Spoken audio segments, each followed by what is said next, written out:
Hi. Having made a character study of Ravana,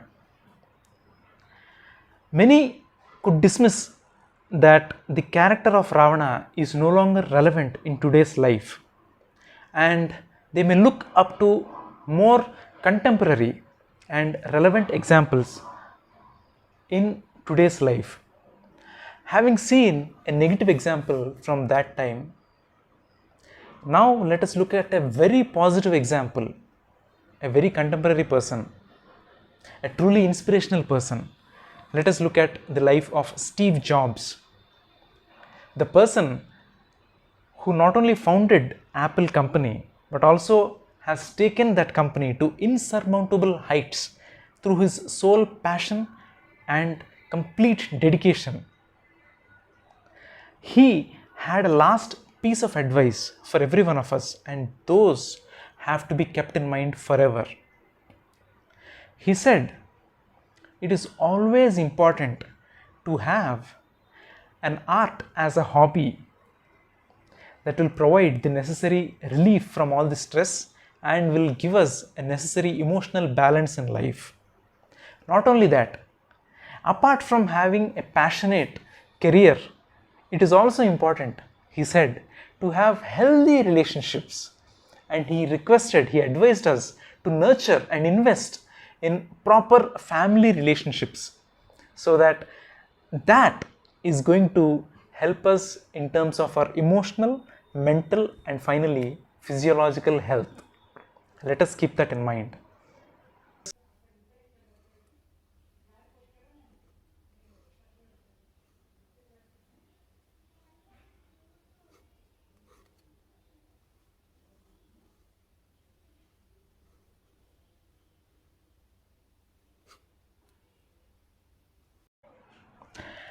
Having seen a fictional character of Ravana, a contemporary real life character of Steve Jobs, now for a change, let us scan our Indian history. We'll find that Emperor Ashoka was a delightful combination of the endless worldly pursuit of Ravana and the ultimate realization of Steve Jobs. Well, we all know that after the battle of Kalinga, after witnessing the bloodbath in that battle, Emperor Ashoka realized the futility of chasing worldly pursuit, and he then yearned for conquering peace within and stopped worldly pursuit any further.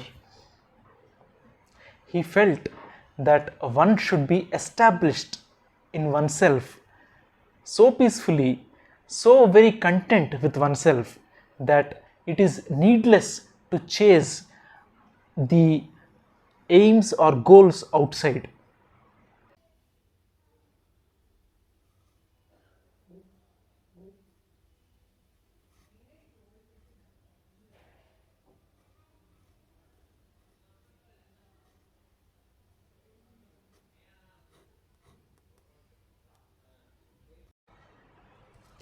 We had just seen how Emperor Ashoka had deployed emotional intelligence in finding peace within and not succumbing to the worldly or societal pressures in chasing after worldly pursuits and being on a conquest after conquest. Now, one has to halt in one's own tracks and introspect where one's emotions are taking them to. And this is possible by a three-step process which we can actually implement in our day-to-day life. First step, whenever we are faced with emotions, we have to understand, we have to ask ourselves whether it is genuinely our emotion, whether it is really coming out of us. Number two, or whether it is influenced by the society around us, by the world around us. Number three, having decided whether it is genuinely our emotion or influenced by the society or the world around, we have to introspect how fruitful it is going to be in the long run. And these 3 steps are definitely going to make our present and the future very bright.